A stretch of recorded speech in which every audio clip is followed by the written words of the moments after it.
ఎదురుగా నిల్చుని ఏం చేస్తుందంటావే?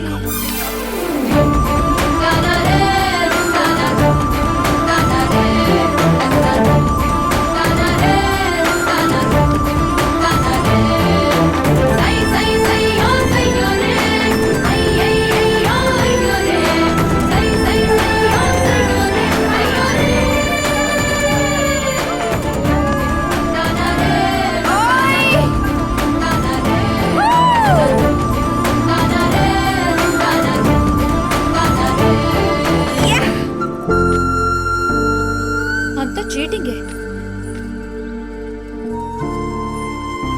అమ్మాయి ఒక అబ్బాయి గురించి ఇంకో అమ్మాయి ముందు పొగిడితే ఇట్నే ట్రాన్స్ఫార్మర్లు పగిలిపోతాయి. పా అబ్బో,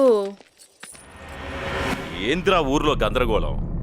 ఊర్లో జనాల కోసం గుడి కట్టినాం, పిల్లల కోసం బడి పెట్టినాం, రైతులకు పొలాల్లో తడి పెట్టినాం. ఇంకా ఏం కావాలరా? అయ్యా, ఇస్తాను అంటే తీసుకునేవాళ్లే తప్ప ఇక చాలు అనేటోళ్ళు ఉన్నారా అయ్యా? సమస్య ఊరిది కాదన్నా, సారాది. ఆ స్కూల్ గ్రౌండ్ పక్కన సారా కొట్టుందని మోయించినది ఆ పంతులమ్మ. మనదాన్నే మనదని అనుకోని ఉండదులే, చెప్తున్నా వినలేదన్నా. పంతులమ్మ రాజ్యాంగాన్ని చదివింది గాని రాయుణ్ణి కాదుగా. అంటే అట్టనే వదిలేద్దామంటావా? లేడీస్ కదా, ఆ మాత్రం రిజర్వేషన్ ఉంటుంది. మొదటిసారి మన జోలికొస్తే మందలించాల, రెండోసారి మన గాడికొస్తే హెచ్చరించాల, మూడోసారి గనకొస్తే ముగించేయాలా.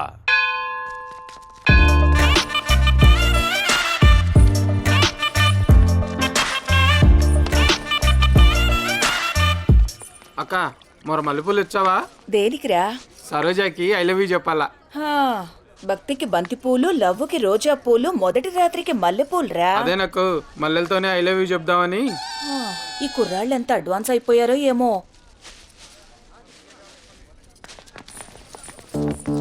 ఏందక్క అడ్వాన్స్ అంటున్నా? లోకం ఇంత అడ్వాన్స్ అవుతుందంటే నేను కూడా నిదానంగా పెండ్లి చేసుకునేదాన్ని. అనవసరంగా పెండ్లికి అడ్వాన్స్ అయిపోయా. ఇదిగో.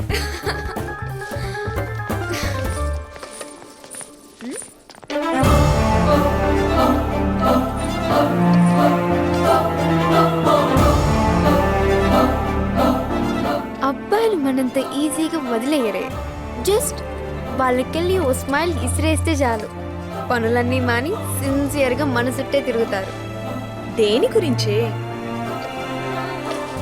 నా ఎక్స్పెక్టేషన్ కరెక్ట్ అయితే వాడు నన్నెత్తుకుంటూనే వచ్చినాడు. ఎక్కడా? అక్కడ. అవునే, వాడిటే వస్తున్నాడు. పట్టుకో. అవునే, ఇంత మందిలో ఎలా ప్రపోజ్ చేస్తాడు? అంత మందిలో ఇది వాడికి ముద్దు పెట్లా?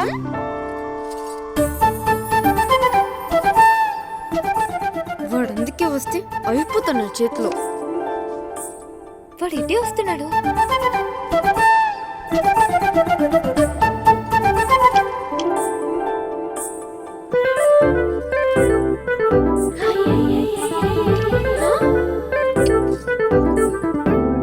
ఒక గులాబీ ఇవ్వండి.